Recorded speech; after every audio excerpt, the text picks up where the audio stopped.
Hey, welcome back to the panel. Today, it's just me and Jordan rolling without Justin. Justin is down in Mexico on a founder retreat, I that where they believe, went? down in the sun. Well, I think Nice, so. nice. Into the war zone. Meanwhile, I'm sitting here. Yeah, that's right. I'm here in Connecticut where we have like 30 inches of snow on the ground. And Justin, how you doing, Well, buddy? I'm Jordan. Justin, Jordan. I'm already confusing Look, the co-host. the All right, this is gonna bootstrap get- lab takeover of the panel is complete.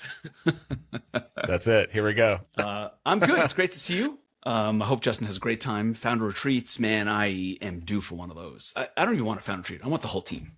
It's been a while. Last time we all got together was a couple years ago. And then, we really? pivoted, and then it was like, well, no, we're not going to spend tens of thousands of dollars to hang out until we get to a better place. And so I think we're almost there. But I like want to hang so bad. Yes, I'm excited for it. Nice, man.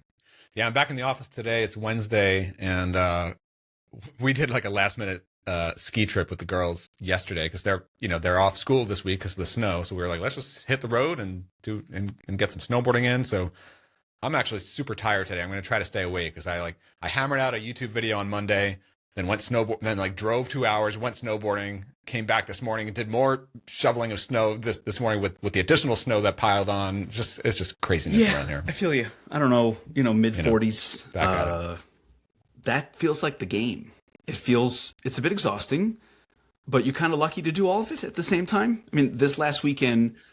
Oh, we were saying that it's like, Amy works in the schools, so she's off this week, and I work when and where I want to, essentially. So yeah, It's both things.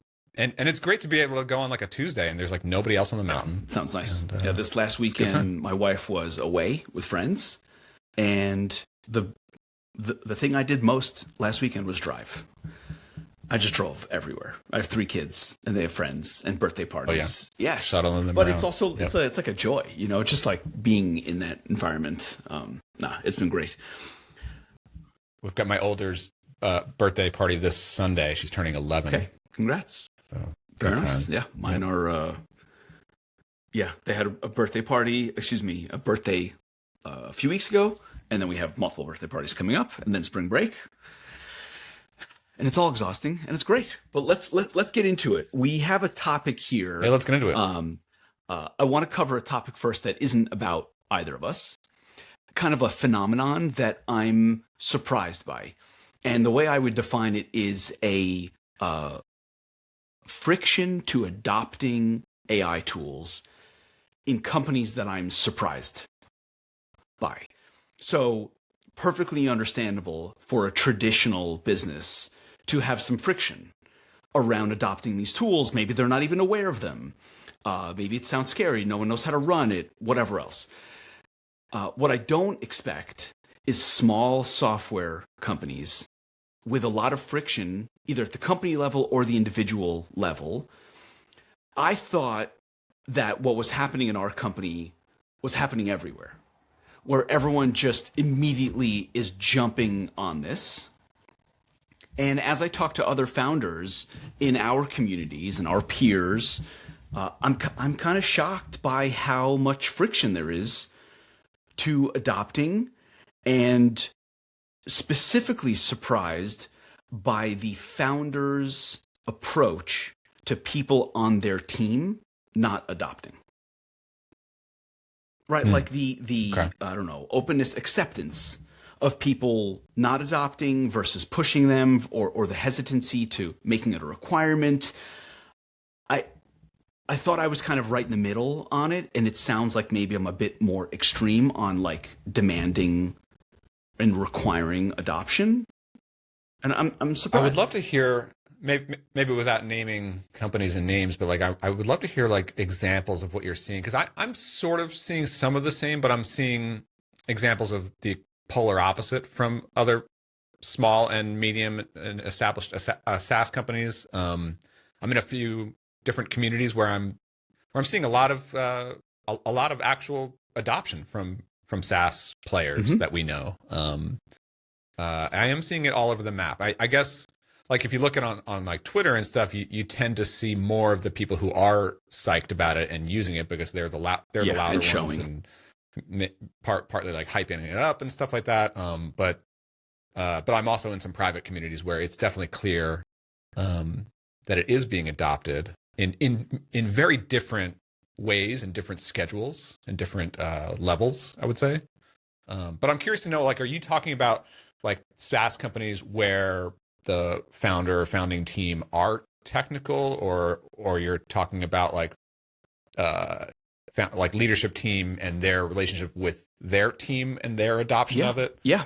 All of it. I mean, let me just kind of be more transparent. This is not black and white. Our organization also had issues. But if I'm being like even more transparent, we let go of an engineer this week. Not entirely because she didn't adopt, but it is definitely a big part of it. And when I said that in a community of founders, what I got was, effectively, how could you do that? This person's been with you for years and you just kind of like let them go because they didn't adopt these tools. And I guess I was a bit surprised by that because maybe what I'm experiencing is like this shock at what this means. This is really, really transformative through the business on how much you need to hire, how fast you can go, the features you can build, the price you can charge, the market you can go after, how to manage the company, how much money you need to run the company, all these things. It's it affects so many of them that I guess when I saw it, it's so very obvious to me. Like, oh, we have to change our behavior and our thinking. If we don't, it would make sense to me not to change. And so when I talk to some founders and they're like, well, our development team like isn't that into it, or my co-founder's pretty resistant because of X, Y, and Z, and I don't feel right forcing them because this is like their craft. And I'm like, hold on a second. That doesn't make sense. Look, I mean, in February 2020, like, it's like part of me can be a little sympathetic to the idea of like a SaaS company that's been established for a few years, has a solid revenue and customer base, and they don't necessarily want to like change everything and rock the boat. It's like we're small, we're lean anyway, we're profitable. What problem is this actually solving for us? I sort of get that mindset, but you still need to move forward in your business, no matter what stage you're in. If you consider yourself any form of a startup, then you're constantly finding ways to get ahead faster, like move the ball forward faster, more efficiently. And I think it's obviously definitely a process for individuals to become comfortable and adopt it, but there has to be a willingness and an interest at all levels to do that. If you're unwilling or you're just like uninterested in seeing what's actually possible and how far these models have come, then it's like, what are you doing here? You can't be dismissive. That's the attitude that I really don't understand at this point in February 2026. Is like, you just cannot make the argument that AI is not good enough. You're just shutting your eyes and ears and pretending. You are just shutting. Yeah, you have fingers in your ears. You're shutting it out, and that is, to me, like software malpractice. I called it capitalism malpractice. I said it was an affront to capitalism, not to use this new leverage. So, and it's like you could maybe make the argument that like we don't want to do it for whatever weird reason. Code base. But you can't make the argument that it's like, oh, it's not for us, like it's not good enough, or this is not the correct way. That's right. That's right. It's the new normal. There are several reasons to be careful about it. If you have a 10-year-old code base, if your product is extremely sensitive, like a checkout or payments product, and even if you just don't want to push anything like that to production yet, that's not the same thing as being dismissive and ignoring it. That's wanting to make a more cautious approach, and that's fine. I guess where I'm at is it's unfair to look at your team and your employees and say you have to do this by this date or you're out. Like that, okay, I don't think that's necessary. But to point out into the future and to say we are a software company, there's a portion of our team that are software engineers, and we are going to catch up to where the state of the art is. And let's take our time. Let's talk about what resources we need. Let's talk about how we share and learn over time together so that it's not this like crazy deadline, otherwise you're getting fired thing. But it is not optional. Well, in January, when we had all hands, after what I saw happen in December, and speaking with Rock over the break about what he was doing, I basically just understood. We're going to get there. It is not optional. It's not optional at the team and company level, and it is not optional at the individual level. How we get there, we can work on, but it is not optional. That was my message to everyone, and I was like, I'm included. It's not just engineering. We have to insist on taking this type of leverage and letting it spread throughout the company. Yeah, I guess like two things that come to mind right now. One is like an observation of like, so a couple friends of mine are founders of well-established SaaS companies, been around for like 10 plus years, and some of the attitudes from some of them that I hear are like acknowledging that like, oh, AI is here. Like there's a nervousness in the air from them, and that always interests me because I'm like, you guys are fine. Like you're not going to lose your customers overnight because of this, But there is a nervousness. But I see that as like an acknowledgement of like, because because they're looking at this like we've been on this ride that's been great, and now we got to deal with this whole change of everything with AI. But like that's them actually dealing with it and facing it and saying like, this might be a thing that we need to adapt and change our workflow. I think that the challenge for the individual players on teams is roles are going to change, and mostly that means like blending of responsibilities. Like if you were just a front end developer, like your role was to take a finished Figma mockup and turn that into HTML and then hand your HTML to the backend team. Like that whole workflow does not exist anymore. It's all blended. It all happens together in a cohesive AI driven workflow. Like the whole workflow of how the product gets made is different now, which means the people's involvement in that needs to change. So right? you nailed it right on the bullseye. The person that we let go this week, that was her role. And so that's why I say it's not necessarily her unwillingness to adopt. It's also partly the nature of the process changing so much. What I hoped to see is that person basically understand what was happening around them and then raise their hand and say, all right, if this is where it's going, what do we need to do so that I have a role here in this new world? And I would have been very, very happy to work with them on that.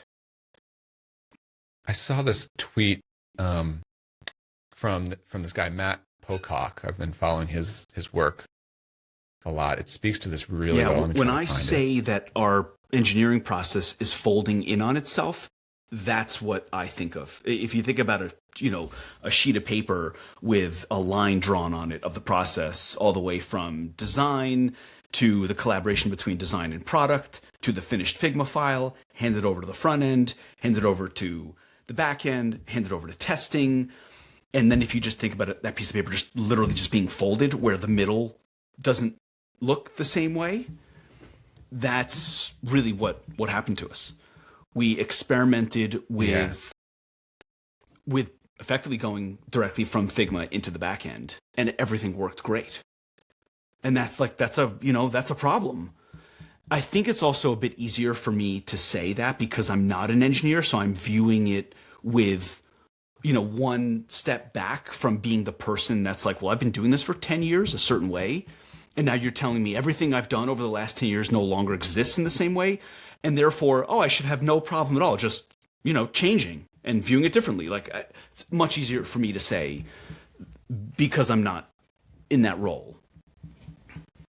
I think we talked a little bit about this last week. Here's this tweet from Matt Pocock. He's like a builder AI influencer, I guess. I've been really following his stuff lately. Really good thinking on this. This tweet says, something that I think goes underemphasized in how much AI coding demands a lead dev mentality. And I think that this applies to every role, but especially in development. So he says, if you spent your pre-AI career trying to level up your teammates through better API design, feedback loops, architecture. So really thinking from a leadership design standpoint. What does my team need? Then working with AI will feel natural to you because it's a natural extension of improving and streamlining and leveling up everything around us. That's what AI is. But he goes on. He says, if you've only focused on your own output, then this whole period is going to feel super bad. That really, and it's real. If you showed up to work and your goal is to just take your next issue and deliver the thing next in line, and I'm done, clean my hands, I'm going to go home. You need to think differently about what you're doing. It's here, a bit brutal, but that feels 100% right. And if I look internally, I'm not surprised at Rock is ecstatic. Rock cannot believe what he can do, because for many years now, he's had this mentality of, what do I need to provide my team so they can get things done faster? And now he's like, well, now I just have a team and they always do things and they never stop working and they're all senior engineers. And how is that even possible that I can do this? So he's in this euphoria. Yeah. He's almost overworking, and I'm forcing him to take vacations because he will go on benders. He can't help it. It is actually addicting. I've always thought that I was a workaholic, but with Claude Code, holy shit, it's I this morning I went out to snow blow some snow off my driveway. I was like, I should really get Claude Code working on something before I go out there. And I think Claude just came out with a mobile connection. The remote, yeah. I posted that, and the engineers are like, okay, now we've achieved what we want to, which is actually, I'm going to go take a walk and be able to do things. What's interesting about what I'm seeing with other SaaS founders who are more technical, the technical founders. So by your nature, if you are a technical SaaS founder, you are one of these leader type engineers because you're so self-motivated to use your founder builder skills as a means to an end, as a means to build your SaaS, to build your business, right? Those are the people that I am seeing are ecstatic and super eager and 100% adopting and transitioning to AI. Part of this is because they, by their nature, their company are very small and they're at the head of it, so it's easier for them to do. So for example, I started doing a series of interviews through Builder Methods called Builder Stories, where I interview other builders who are and showing on screen how are you actually using AI, how are you building with it, how are you adopting it, right? So I did a couple of these. One with Brennan Dunn, longtime SaaS founder and self builder. He 100% AI adopted. Arvid Kahl. Very happy to hear that. Oh, 100%. Right Message. I did a whole interview with him. Right Message is 100% Brennan Dunn alone with Claude Code shipping everything. Arvid Kahl, same deal. He's got his SaaS pod scan, literally explaining and showing on screen how 99% of his code is Arvid engineering and building these agentic loops to ship features in his SaaS. Colleen Schnettler, another one, talking about not only how she builds her SaaS products, but marketing loops and she's automating LinkedIn outreach and ads campaign using AI, using your engineer skills to find new points of leverage. This is what real builders are looking at this moment and saying let's go. That's the part where if you see that happening, I don't know how to react other than, so much excitement and motivation, because it hasn't been possible in the past, and the the normal constraints that we've all been under have changed, and that's like it's like a I don't know, it's like a power up, like what you thought was possible is just much more now. We're very happy Right Message customers, by the way. We love it. Oh, nice. We love it, and we see a lot of progress. We see the product improving. Brennan, what's been so interesting to me to talk to all these different builders is how they're adopting it differently from one another. Like what Brennan is doing, aside from using Claude Code to build stuff, he's also using it to improve his documentation. So he's using like different tools. I think one called Fern Desk, where it's like as he like ships a feature, AI writes the documentation for it. It's cool. Impressive. I noticed we started getting these like weekly emails, like the Right Message Digest, and the amount of insight in that email is significant. And obviously you can't do that for everyone manually. So there's a tool running on the back end, but it provides us what would normally be here are your stats for the week. And instead it's like, here are your stats. Here are all the insights based on those stats and the quiz results and the visitors. Yeah, very cool. I'm happy to hear that. Yeah, man. Let's go on to this next topic that you have. How would you describe this YouTube conundrum?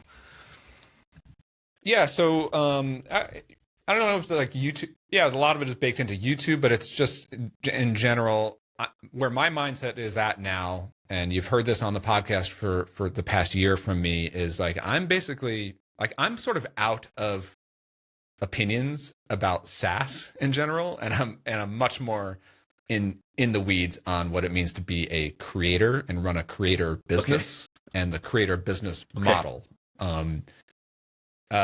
And so there's a lot of challenges with that. I do think it has played to my strengths, and that's why I feel like I'm hitting on more success with builder methods than I have in the stuff that I've done before.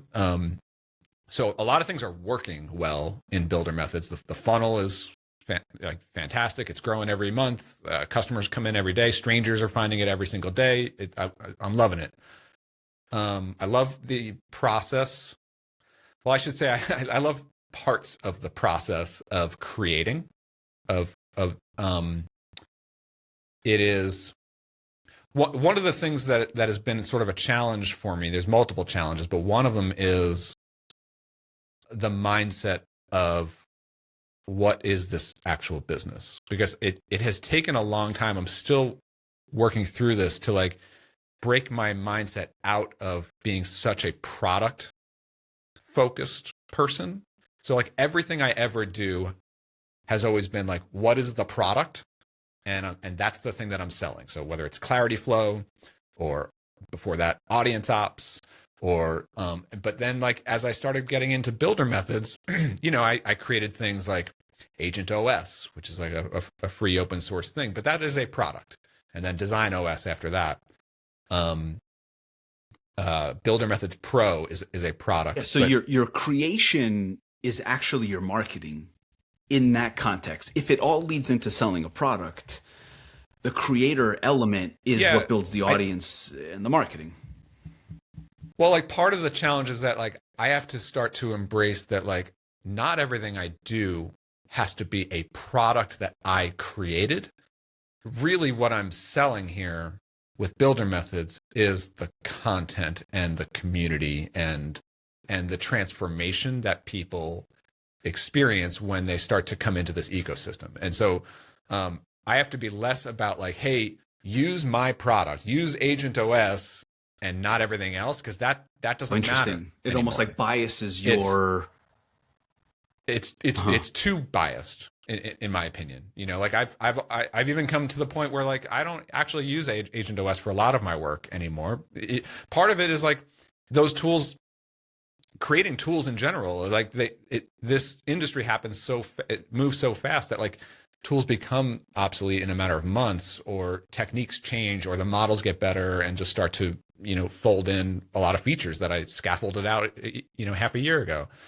So like really my role has to be, I create content and teach and bring people together and highlight what's working in AI and who's doing really interesting things, and bring that to an audience and relate it to an audience to be like, look, here's here are my takeaways that I think you should be adopt. Here's how to make adoption easier for you and for your team and for your organization. And so a lot of what I do now is like research and observing and learning and developing, not necessarily products or new things of my own, but like what I'm developing are teachable workflows, right? Like, how can I take this concept that is becoming established in our industry and package it in a way that I can communicate it clearly in a YouTube video or in a mini course for Builder Methods Pro members, or something like that. It's incredibly valuable attention that you are building. Yeah. Here's my question.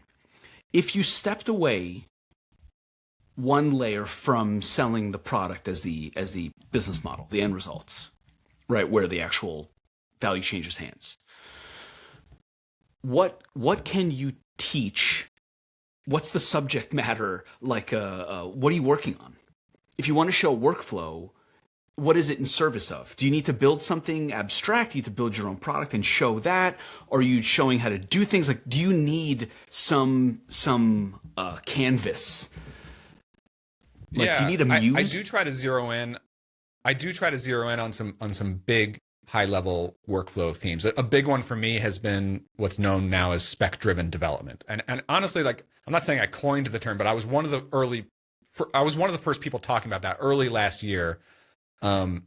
Spec driven, what people know is like plan mode now, or creating PRDs. Like, it's all the same thing. You're emphasizing the planning phase and then having the agents build that. But like, when I created Agent OS, like, plan mode and that kind of stuff was not well established.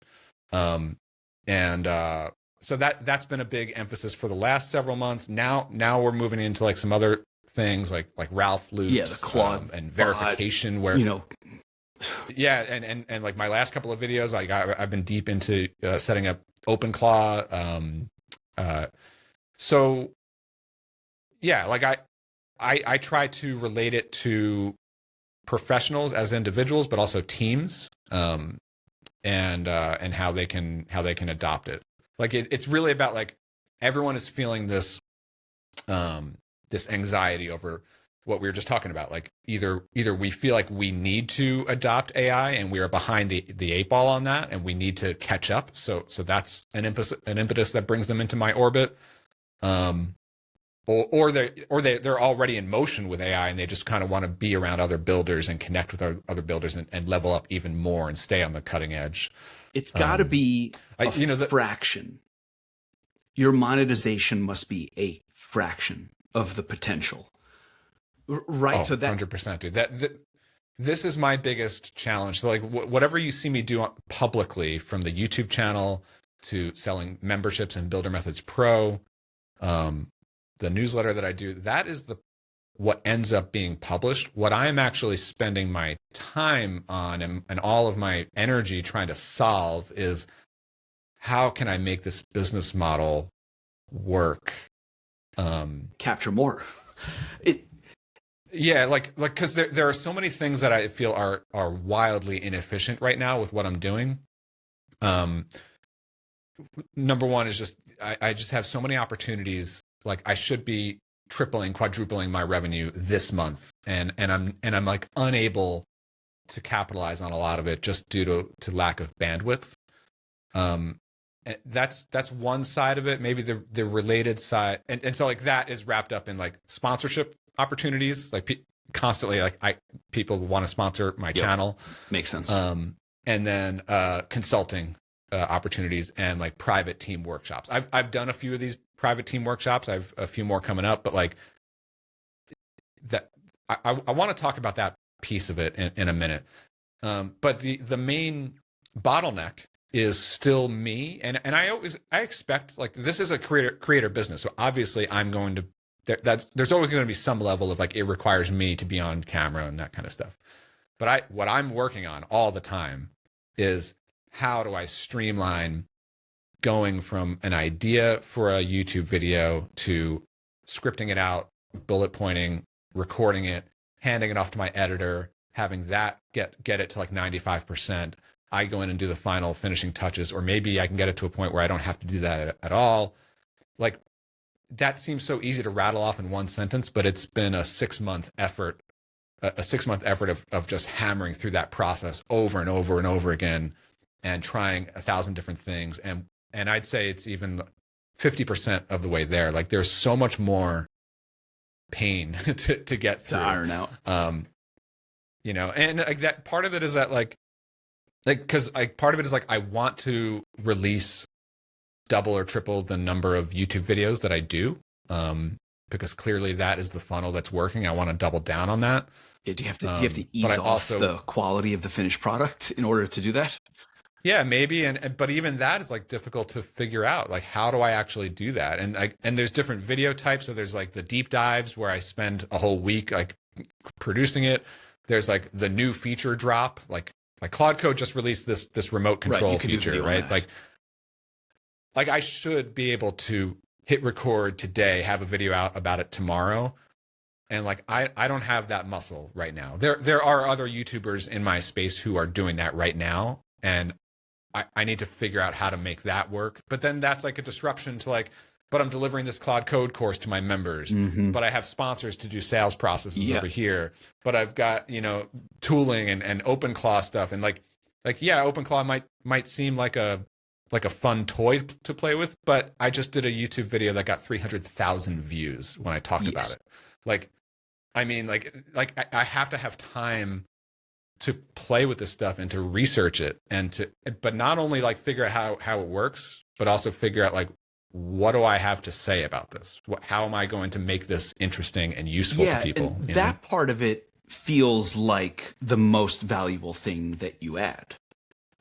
Your synthesis of something that comes out and then filters through your experience and your version of understanding it and creativity, and then what comes out of it, that's the part that can't be automated, can't be rushed, can't be whatever. So but so that's what I've been working on is like, how do I use OpenClaw agents? One of my first use case for, I got this Mac Mini running OpenClaw, right?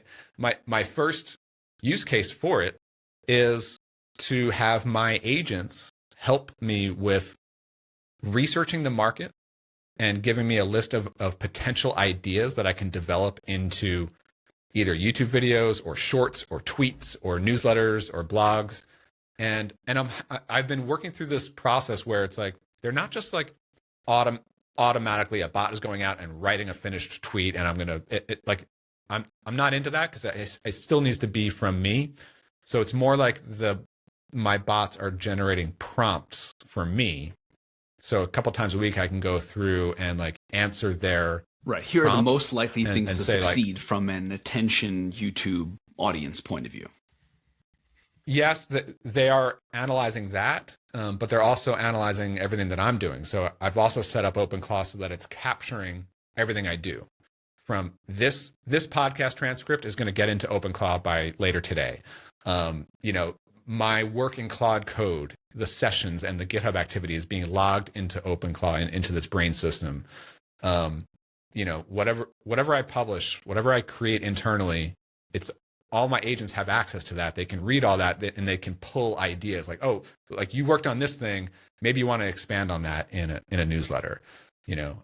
And so I'm working through these like creative processes where like they can do a lot of this like initial legwork. And then I sort of just like show up to say like, all right, I've got a couple of thoughts on this idea. Let me voice note some of that. And now draft it into a polished thing.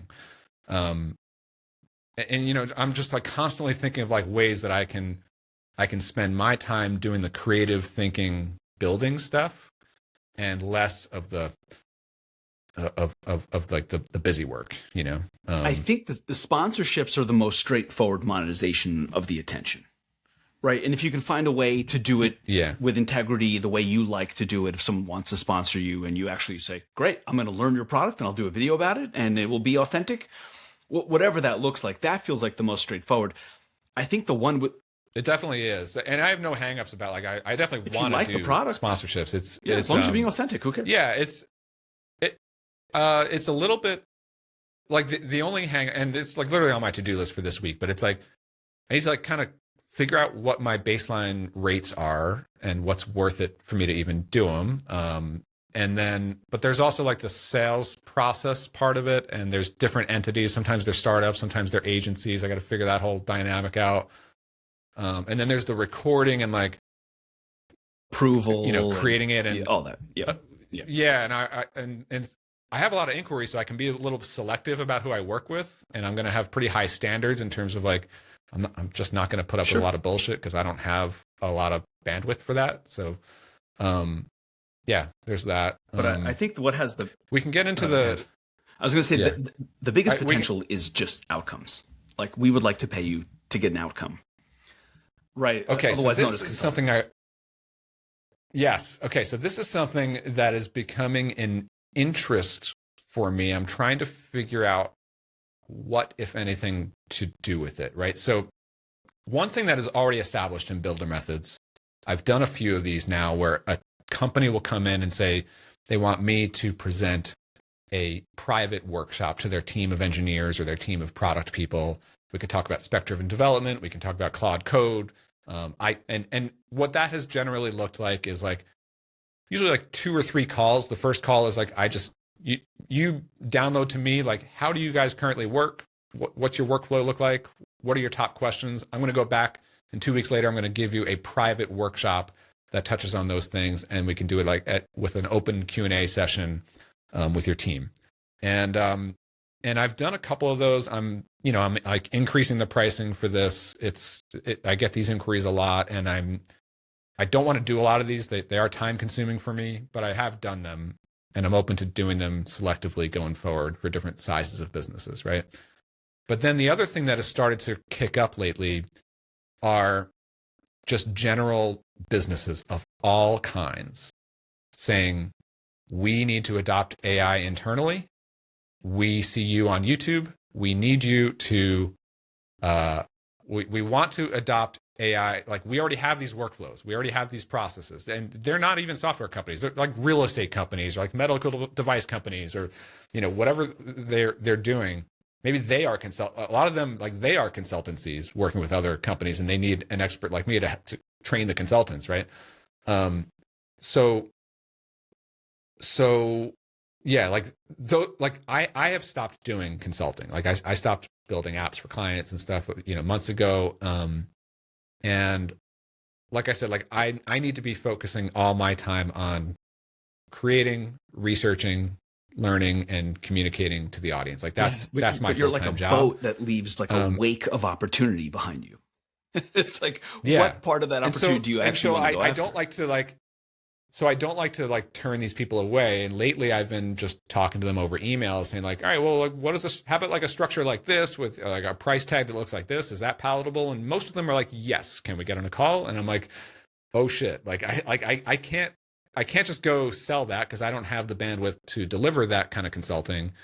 And it's not just easy. It requires not just the hours of showing up on the call, but like multiply that by 10x hours of just researching and tailoring for it that would wipe out weeks of work to do it well, right? Right. Can you have it be that you are out front, you get the attention, you get the trust, but you're not the one delivering?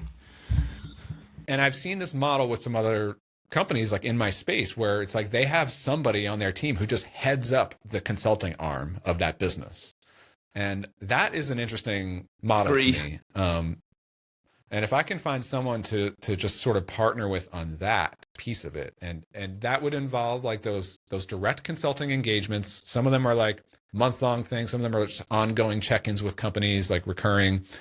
And maybe get this person involved in like the private workshop stuff as well. Like that is because there's a lot of opportunity there, and I'm starting to prove that the funnel is working for that. And if we can develop it into something like that's an interesting thing to me. If I weren't running a software company, I think I would have a really hard time resisting that business model, because I think the demand, whenever the demand is like what it is right now for that type of service, everything's easier. Yep. Cool. All right, dude. What else you got on your end? I want to talk about a conversation I had yesterday with an investor at Andreessen Horowitz. The investor there is super cool. She's great on Twitter, and we kind of just check in every few months. So we've built up a rapport that goes beyond the first meeting. That's like, this posturing thing. So we can be honest with each other. And it was a funny conversation to have with an investor where the founder and the investor both agree that they don't really know what the right thing to do is in terms of financing a company. That it is just not a straightforward thing that you should raise money if you can. And, from my side of things, like, we've spoken along the way over the last 2 years since starting Rosie, and she's kind of seen it just continue to grow. So from her point of view, this is how you do it. You get to know founders, you meet them along the way, you see these dots that you connect in the relationship and in the business progress, and then you're there with a relationship. If the time comes for the company maybe hits an inflection point and they're saying, hey, we figured this thing out, now we just need more money to keep going. And then the investor is there, the relationship's there, and they are in the pole position to lead the round, right? Like, very straightforward. The best investors make that fun. And it's a good relationship and a friendship along the way, as opposed to like this very transactional thing. But as we are starting to hit and I don't think we've hit like a real inflection point yet, but the numbers are starting to become more substantial. I'm being very honest with her and saying, I just don't know if it makes sense to raise a round if we can, just because we can. And her response is what surprised me, which is, I agree. And what she's seeing is companies also in San Francisco that maybe they go to YC and they raise, I don't know what it is these days, 250 grand or whatever YC gives you these days. Or maybe they raise like a pre-seed round and then they start to grow. And the founding team is also in the same position where they're like, I don't know if we should just go raise a round. Not only do we not know what's going to happen in our market, we don't know what's going to happen with valuations. We know that if we take money from you at a high valuation like these rounds tend to be at, the expectations change and the bar for success changes. So it felt like this ironic experience to be on a call with A16Z, which I feel fortunate just to be in that conversation. And what I'm telling this person is, I don't know if we should actually raise money.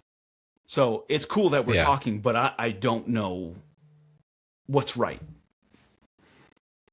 Yeah, man. It's like, I'm very tuned out of that side of the market. I feel like I'm tuned out of like SaaS in general, even though I still run Clarity Flow and stuff. But like, I'm sort of like out of opinions when it comes to Fair enough. to SaaS because I just have no idea what's going to happen. But the only logical thing to me is that like there is so much uncertainty if you are a startup with a SaaS. I'm not saying that like, I'm not one of these people saying like SaaS is going to be dead in the next couple of years, but I also think that it's a little short-sighted to say like all of that talk is completely overblown. I don't think it's completely overblown. I think SaaS just all right. Here is an opinion, I guess. It's like I just think that like it's really going to transform in a big way in most categories, and some of that is going to be good, and some of that is going to be bad for a lot of different people. It is hard to predict, like, because it does seem like so many products as we know them today are just eventually is the key word here, but eventually going to be just eaten up by AI in different forms. I don't think that means people vibe coding their own solutions. I think that means these bigger companies with existing customer bases and audiences will just be able to creep into your territory, whereas 3 years ago, it wouldn't make sense for them to do it.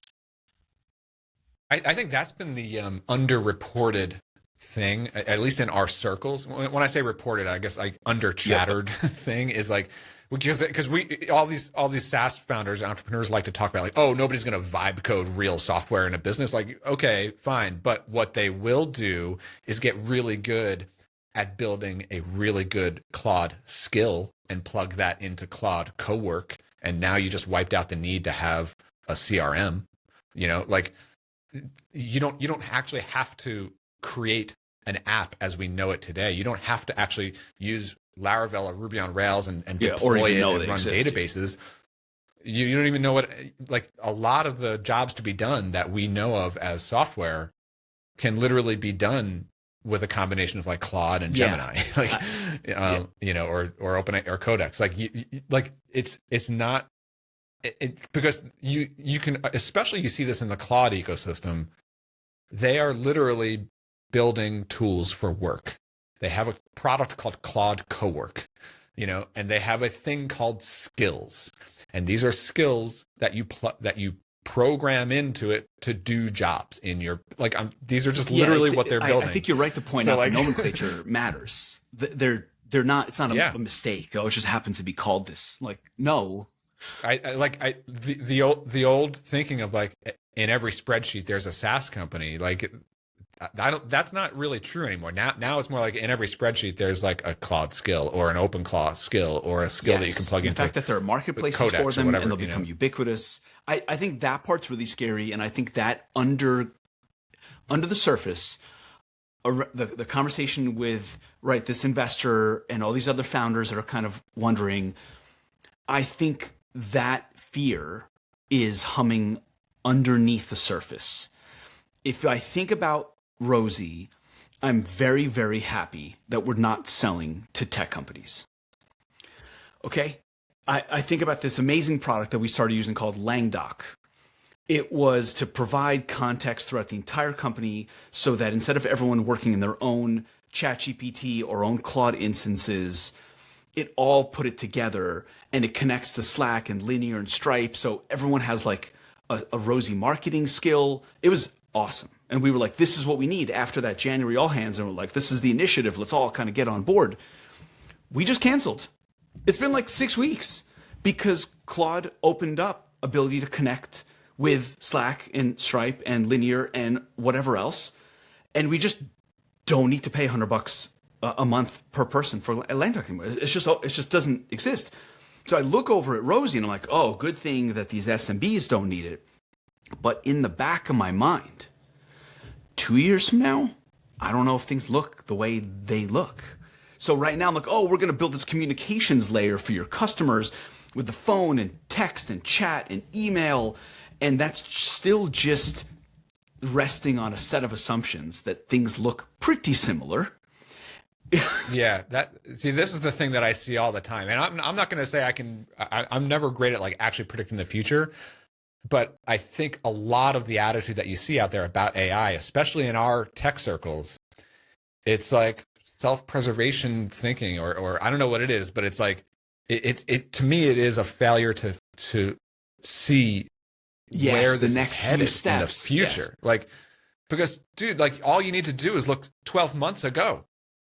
Like 12 months ago, what I do on this computer was completely different from what I do today. Like 12 months ago, okay, just in the last 30 days, I created a markdown notes edit, an alternative to Obsidian, like a notes app that I can voice note in and collaborate with markdown files with my agents. I also created a tasks dashboard for my OpenClaw agents. I also created another app for pulling in feeds from all of my transcripts and stuff like that, and like 5 other apps that like in a matter of days. And like, yes, I'm more tech enabled and full stack builder, and I have these skills that I could leverage and all that kind of stuff. But like, I never could have imagined that I could build at this speed or capacity 6 or 12 months ago. It didn't make sense according to the rules of gravity then. It did not make sense. And like just the capability of like Opus 4.6 and Codex 5.3, like,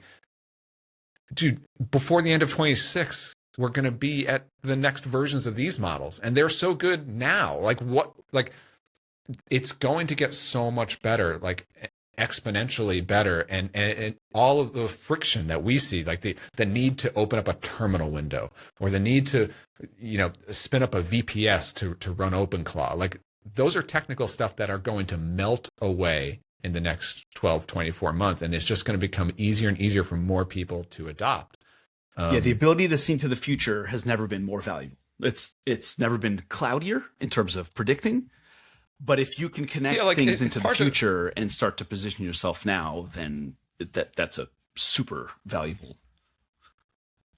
I do think it's wrong to say like this is what the future is exactly going to look like. and exactly when it's going to show up. Like nobody really knows that, but it's also wrong to say like the future is going to look like it does today, because like what we see, like this is not a trend that's going to stop. This is a trend that's only going to accelerate. And we definitely, if there's one thing you know for sure, this stuff is changing super fast. And like everyone is now acknowledging that something happened in December 2025.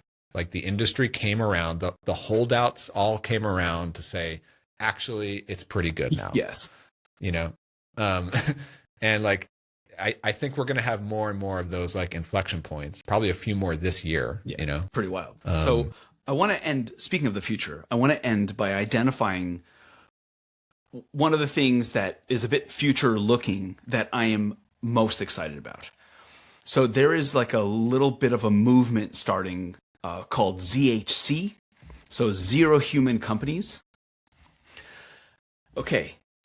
See, this is where I can't even get my head around it. I've heard a little bit about this. I'm like, what does this even mean? In general, you know, I don't have many things that I'm really good at, but one of them is identifying the most important thing in a situation. Okay? And I can't really explain sometimes. I just kind of know, all my gut says this.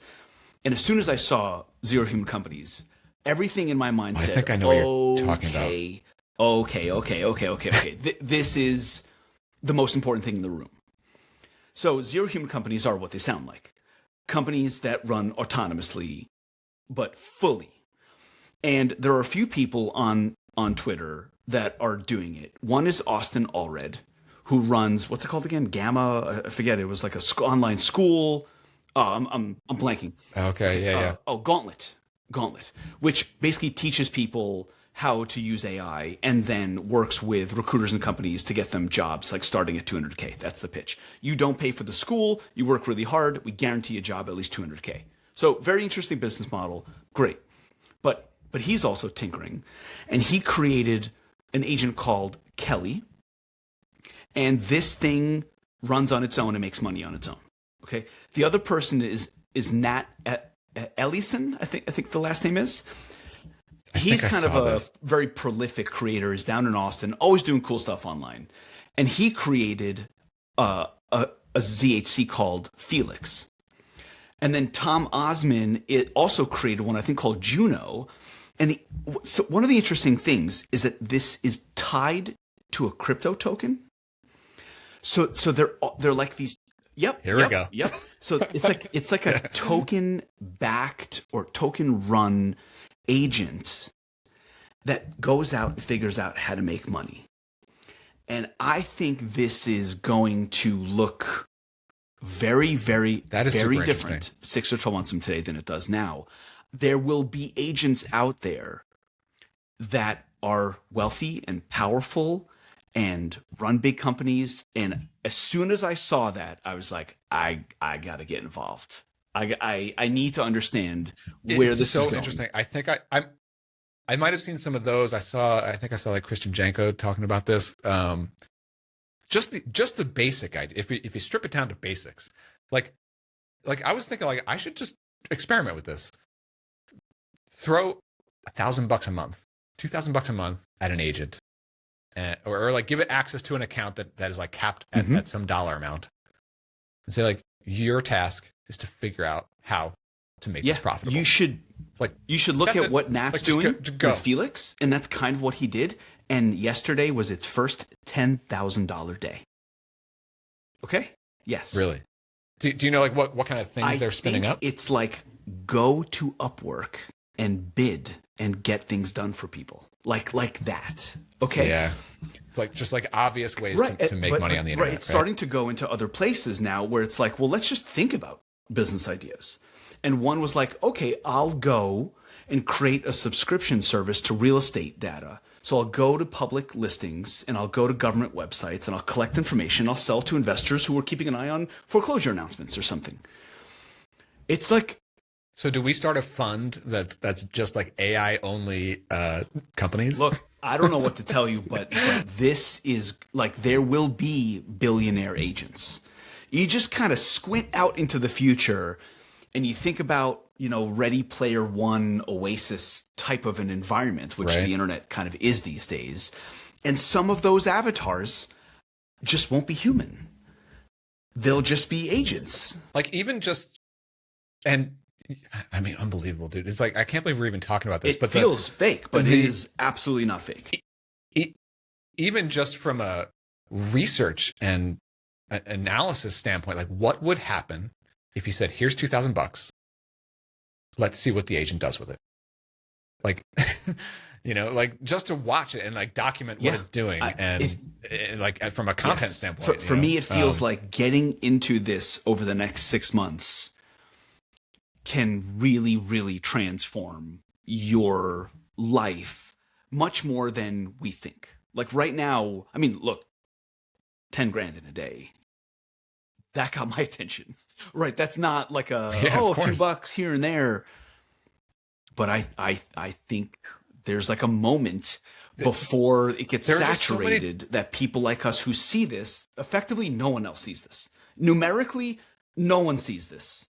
We're at the very, very tiny sliver.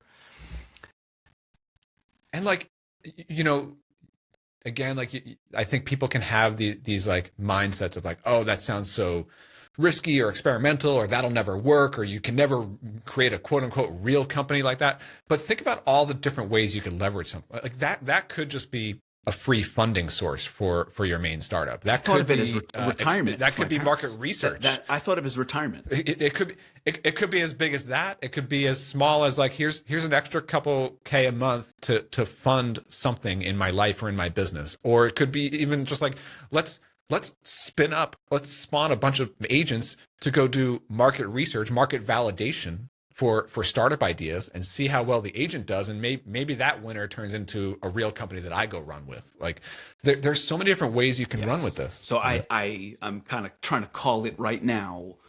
That's going to metastasize, and we're going to go from, oh, look how much leverage this 5-person team can get, to what that's so inefficient compared to releasing agents out into the wild to learn and adapt and either run the businesses themselves or come back with the right information, or, because we're still just playing with toys.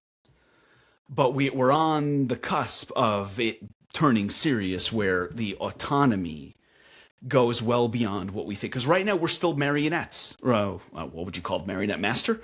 Right? We have the puppet and we're like, oh my God, look what we can do. I can manage all these agents. But we are not necessary to manage the agents very, very, very quickly, very, very soon. And it's like, how do you attach that back into the real world and your bank account? Like that's, how do you harness both? There's a lot of this stuff like that like it sounds like off the wall. It could be like super interesting, but then at the end of the day, there's still, I think this gets back to what we were saying at the beginning of the episode. Like, yes, there's a lot of this like kind of crazy, like hypey stuff or like off the wall kind of ideas that could grow into something, but it's a little bit more future focused. But at the end of the day, there is still real work that can and probably should be getting done with AI in our business today. And like, cause again, like circling back to what I'm talking about with my creator business, a lot of the challenges, there's a lot of things. Like I do have a video editor on my team, and I'm thinking about like, who can I hire to fill these roles? But more often than not, I'm thinking like, I should not be hiring a person. I should be figuring out how to put this into an automated agent that fills that role. And think about people as more of the higher level thing. Such an interesting time. I love it. All right, man. It's great to see you. Thanks everyone for listening. Dude. Yep. Hopefully we get Justin back next week, if not the week after. I think so. Yeah. Thanks everyone. All right. Later, folks.